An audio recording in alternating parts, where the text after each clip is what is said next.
Salve galera, beleza?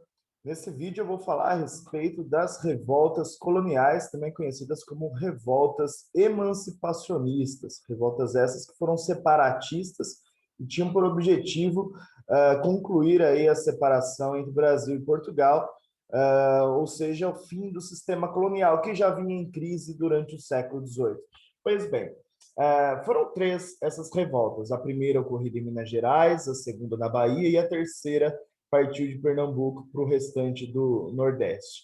Porém, nós vamos ressaltar aí as duas primeiras, por conta da proximidade temporal e por conta do contexto, da conjuntura histórica, elas acabam sendo quase sempre comparadas em provas. No caso, a Inconfidência Mineira e a Conjuração Baiana. Pois bem, a primeira, Inconfidência Mineira, ela se caracteriza principalmente por uma participação elitista, né? Classe média alta, enfim, funcionários públicos, mineradores, intelectuais. Por conta disso, os ideais liberais chegaram com força e a influência maior desse movimento era a independência dos Estados Unidos. Ok? Um movimento aristocrático, um movimento de uma elite branca, né? Que proclamou a República e tinha o objetivo de reformar os Estados Unidos de acordo com seus interesses. Foi uma revolução política e não social a independência dos Estados Unidos, e esse era o caráter da Inconfidência Mineira. Dentro dos seus ideais, dentro dos seus projetos, estava a proclamação de uma república, o desenvolvimento industrial e educacional, com a formação de universidades naquela capitania, além, acima de tudo, de uma liberdade fiscal. O que já incomodava a elite naqueles tempos era, obviamente, a carga tributária da metrópole sobre a colônia, fato que fez com que os inconfidentes elaborassem um projeto e dentro dele se colocassem, por exemplo, contrários ao alvará que proibia, né, o decreto de proibição industrial de 1785 da rainha Maria I, rainha de Portugal. Então, essa revolta, que ocorre em 1789, traz um conjunto liberal totalmente vinculado aos ideais burgueses de sociedade. Esse projeto não sai do papel.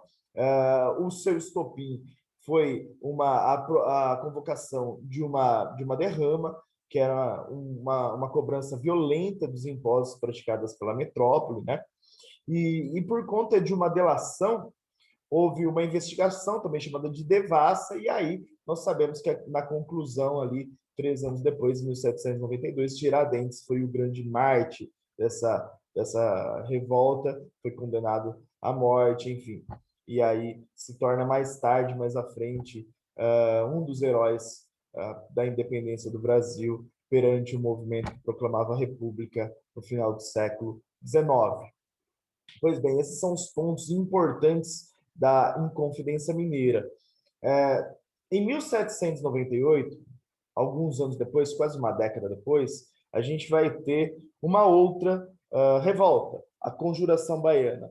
Essa totalmente tomada por populares, projetada por um grupo de pessoas de condição bastante pobre, que eram, no caso, principalmente soldados e também alfaiates, daí sua denominação também, Revolta dos Alfaiates. Dentro da sua grande influência está justamente o período do terror da Revolução Francesa, né, que buscava ali uma justiça social. E dentro desse caráter de justiça social, ela se configura, então, como um projeto de revolta social, né? A Revolução Francesa é uma revolução social. Ela busca não apenas suspender aí a ordem política, mas também causar uma justiça dentro de uma sociedade que ela considerava plenamente desigual.